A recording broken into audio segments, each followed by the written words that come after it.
All right, Divine, let's turn to my favorite segment of the show, which is your book recommendation to the book-loving viewers who follow this show.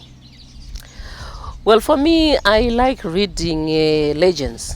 People have who are either living or dead, but they have achieved extraordinary success in their own endeavors, whether it's in politics, in business, in religion, in whatever.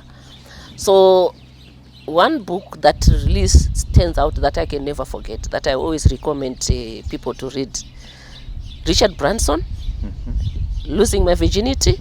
You know it? Yeah. Oh my goodness, that book. I was just starting Securico when I read that book. It gave me so much inspiration. Then you know Jack Welch? Yeah. His book Just Jack.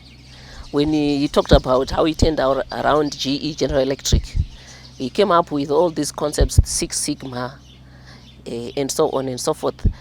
I actually implemented Six Sigma at Securico at the beginning, right at the beginning. These are models that I implemented, that I read in Jack Welch's book, Jack. So for me, those books really stand out. Tom Peters' Circle of Innovation. You read that. If you are an aspiring or existing entrepreneur, I mean, it's a very good book. It jocks your mind in terms of innovation. This is why anything we do, we are always changing things around. We are innovating new ways of doing things. So for me, those books, but beyond that, I've read all the books that you can think of. Mandela's books, I've read, working there. I've read all Hillary Clinton, Living History. I've read, obviously, all the Obama books. I've read the Mugabe books.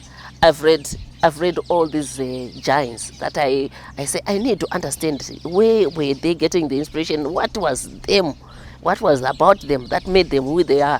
So I've read all those books. And for me, those are the books that I continue. I've got piles and piles. Each time I travel, I buy books. I just pile them. Now there's less time to read because there's so much social media to deal with. So I rule. Yeah. Social media, but it's very important for business, the social media aspect. But at the same time, now my books, I've got piles and piles. My Harare home, I've got a whole room of books. Wow. Here, I've got, cabinets of books. Yeah. So for me, I have less time to read now because there's more online things to do. Right.